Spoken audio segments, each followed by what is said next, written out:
Hey everybody, welcome back to the channel. My name is Jason and the channel is the Everyday Card Collector. In today's video, we're going to go through some cards that I find aesthetically pleasing. Some of my favorite cards are catcher cards. I just think the images are phenomenal. So I grabbed a bunch of cards randomly that I thought I'd share. And most of these have been on the channel, but if you're new or you haven't watched in a while or I haven't had this card on in a while, maybe it'll be new to you. But I figured I'd kind of just go through the aesthetics of the catcher cards because they're some of my favorite cards. There are going to be some cards that I will show that I've shown them several times because I enjoy the card that much. But I wanted to kind of just talk about aesthetics overall and what draws me into purchasing a card. Images are extremely important to me. If the image is striking to my eye, that's the first thing I look for. And then of course color. If they're not black and white cards and they're colored cards. Color's a big deal to me. If you follow the channel at all, you may know that I love red backgrounds. So like the 54 Musial Red Heart and the 58 Topps Alkaline are red background cards and two of my favorite cards, aesthetically wise, as far as color and things of that nature. But time and time again, I go back and as I'm looking through cards or organizing cards, it always strikes me that I'm drawn to the catcher cards and pitcher cards, quite honestly. I think some of my favorite cards are pitcher cards as well. So I figured this would be a fun exercise. I did a video the other day on the process of what I go through when I'm purchasing a card. And now I figured I'll just grab a couple cards randomly and we'll talk about what aesthetically I'm drawn to. And maybe in the comments, you guys can tell me what you're drawn to. Is it color? Is it the image? Is it, the size of the card? Do you like oversized? Do you not like oversized? Do you like standard cards? Do you like smaller cards? Everything has a place for somebody, which makes the hobby great because there are no two collections that'll be alike. So I figured this would be a fun exercise. There are some iconic, beautiful catcher cards that I don't have. You can't have it all, but we'll talk about that as we're going through the cards. And as I mentioned, I grabbed a little modern too, so I got a mix of everything. I think I grabbed 9 or 10 cards. So we'll get the camera turned around, talk about some pretty cool cards and what they're about, the catcher cards. So let's get into it.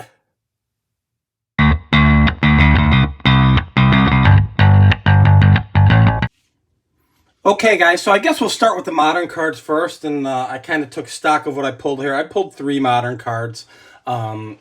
I love collecting modern as well as vintage as well as pre-war. I love collecting it all. And I grabbed just totally random. I'm sure there's a ton of great images of catchers in the modern era, but I just grabbed a few that I had.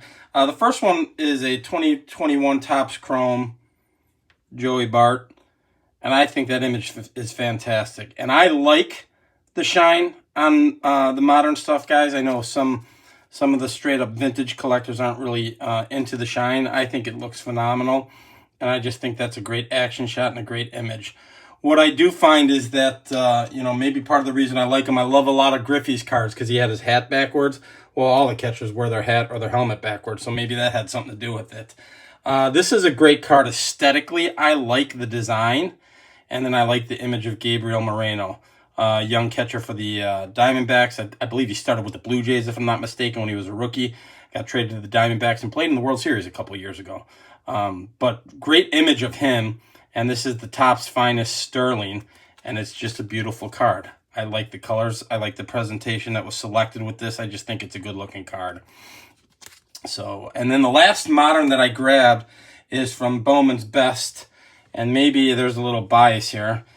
If you are familiar with the channel at all, this is Henry Davis. He was the #1 overall draft pick a couple years ago for the Pittsburgh Pirates. I collect him pretty heavily because he went to the University of Louisville when my oldest daughter was there. So I collect him, and Reed Detmers is a pitcher for the Angels who was at Louisville at the same time my daughter was. So I collect these guys pretty heavily. And I haven't followed the trajectory of this kid's career. I know I did another video where I showed a card of his, and someone had mentioned that he is Skeens' catcher of choice. So I think that's kind of cool. But I just think, again, Bowman's Best. Beautiful background. I love how they integrated the P from the Pittsburgh logo in the background. Fantastic image. Color choices to me are just phenomenal. I think it's a really good looking card. So there were a few modern cards that I just wanted to grab and kind of show. The next one I will show, guys, I've shown this card a bazillion times. Not only is it one of my favorite catcher cards, it is possibly one of my favorite images in my collection. And that's the Jimmy Fox 1936 National Chickle R311. This is the leather finish. You guys have seen me show this, probably shown this thing 5 or 6 times. On my episode of Hobby Spotlight with my buddy Johnny, we told the story. He was the underbidder on this card, and I ended up winning this card and didn't know he was the underbidder until I actually purchased it, and he saw my video of me showing it once it got here. Since then, Johnny purchased 2 of them. He bought one in a little rougher shape and then got a nicer one, and he's got both of them framed together, and they are just phenomenal looking together. And he said, I'm thinking about breaking that apart or getting rid of one of them. I said, don't you dare. I said, that looks awesome. So when you think, historic baseball and just to me, the romance of baseball, this picture sums it up in a nutshell. I think it's phenomenal. So possibly one of my favorite images in my entire collection, if not my favorite image. Blank back, just to kind of keep you guys abreast. Oversized, obviously, as you can tell. But beautiful, beautiful image. Next couple, I think the rest that I'm showing are going to be graded. So I'll grab... So this particular player has a run of magnificent and iconic cards. Catcher poses, catching foul balls or catching fly balls. I don't have a big run of his. I am also not a huge portrait guy. I would prefer an action shot or an action pose or something of that nature over a portrait. But this one just spoke to me. And it's the 1954 Bowman Roy Campanella. I just think it's a beautiful portrait. I think the color of the green banner at the bottom with the blue sky and his hat, I think everything just works so well together. Again, he's got a fantastic run where, he's got one image where it's been used several times. It's an iconic image. I'm thinking of the Wheaties and the I think it's the 52 Bowman. It might be the 51 Bowman, I think. It's also used on the, I think it's the 54, I can't even remember now, but the image is used quite a bit. But in this particular case, I grabbed his portrait, and I absolutely love this card. I think it's a fantastic portrait of him. So Wilson Franks, that's what I was thinking, the 54 Wilson Franks image, or maybe it might even be the Stallmeyer.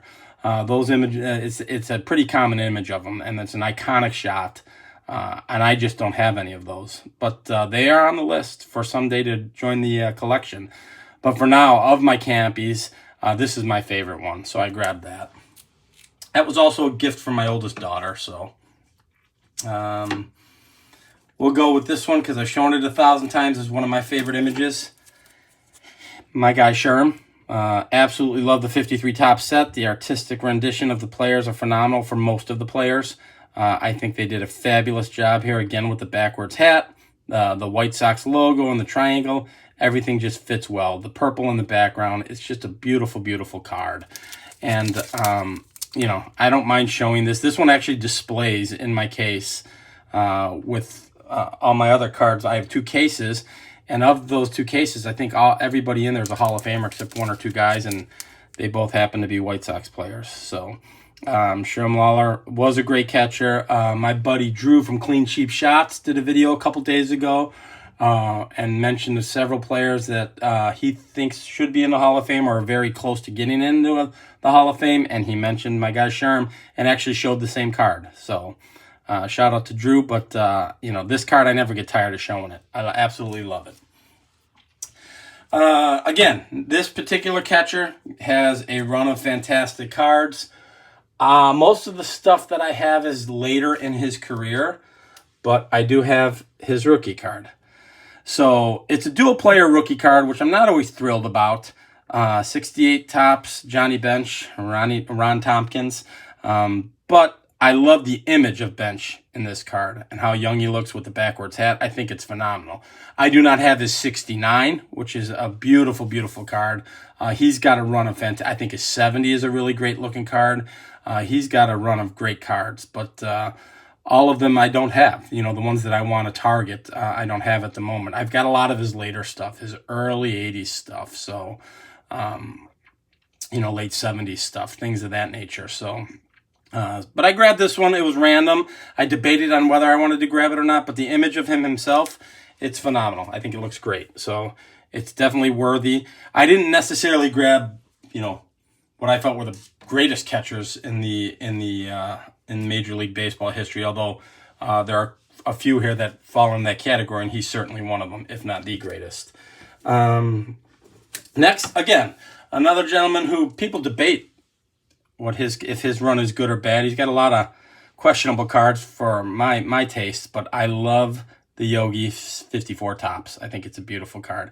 And I think in this particular case, the set's phenomenal, right? The 54 set is fantastic with the inset shot and then the main shot. The colors that they chose for the backgrounds, I think, are perfect. But I think what drew me to this card was his glove. I think the close-up on the glove is absolutely phenomenal. So this was, I think, might have been the first Yogi card I ever purchased because I just fell in love with the card itself. So yeah, so Yogi's definitely on the list. Has some beautiful cards, has some cards that might not be so attractive. This card I've shown several times. Again, it's one of my favorites. 1939 play ball Bill Dickey. I do have, now that I'm sitting here, I was grabbing randomly and I didn't even think about it. I got his 39 Gaudy Premium at the National, and it's an absolutely beautiful card, and I just thought of that now. I didn't grab it. So, but this card is equally beautiful in my world. Bought this at the National three Nationals ago, the one in Chicago prior to going to Cleveland, and just a beautiful card. I've shown it several times on the channel. Bought it ungraded. Lesson learned, but now I don't mind so much. When it came back in 1.5, when I got it graded, I didn't understand why. And for those of you who don't know or haven't seen this card before, there's a pinhole right there, smack dab in the center. Regardless, the centering, the image, absolutely beautiful. So I remember when you're grading, or not, you're grading, your collecting habits shift. And I remember when it came back, I thought to myself, oh, I'm going to have to get another one that doesn't have a pinhole. And now throughout time, I look at that and go, that is the perfect card for me. It's absolutely beautiful. So, yeah, this is a forever card in my collection. But absolutely love that image of Bill Dickey. It's got a couple great Wheaties panels as well. His 34 Butterfingers is phenomenal. Like I said, his 39 Gaudy Premium is a beautiful image. He's got a lot of great images and has a great run of cards. The last card I'm going to show, I've shown it a couple times. Again, might fall in the category of one of my favorite looking cards. And it's the 1921 Oxford Confectionery Ray Shulk. So I bought this at Strongsville last year. Had the opportunity to pick up the Ray Shulk Cracker Jack or this card. The Cracker Jack was a couple $100 more, but this card just looked so much better to me image-wise. So this was the card I ended up going with. The Cracker Jack was in rougher shape, and obviously this one got an authentic, which I knew that. I bought this ungraded, so I knew that was going to happen. But I absolutely love this image. I think it's fantastic. And he's got several cards from the 20s with some fantastic images. He's got a nice run of cards. And it's just something that, if given the choice again, I'd pick this card again. Maybe someday I will get his Cracker Jack, but right now I'm thrilled to own this. Actually love a lot of the images in this set. And this set gets pretty expensive pretty quickly. You could see the checklist on the back of some of the people in the set. Eddie Collins, Walter Johnson, Tris Speaker. I'm just rattling off some George Sisler, Babe Ruth, obviously. So there's a lot of cards in this set that can get Rogers Hornsby. Can get pretty expensive pretty fast, and they're tough to find. So I'm thrilled to have one in my collection, and not only do I have one in my collection, it happens to be a guy from my team, and it happens to be a fantastic image. So I'm pretty pleased with that. But yeah, that's all I got for you guys. I kind of wanted to share some catcher cards. Was just going through the collection and thought this would be a good topic to talk about. Let me know what you guys think. What attracts you to a card? Is it image? Is it color? What is it that that you gravitate to when you're purchasing a card? I'd love to see it in the comments. But that's all I got for you now, guys. Until the next video, we'll talk then. If you enjoy and like this kind of content, please feel free to subscribe, and we will talk on the next one. Thanks, guys.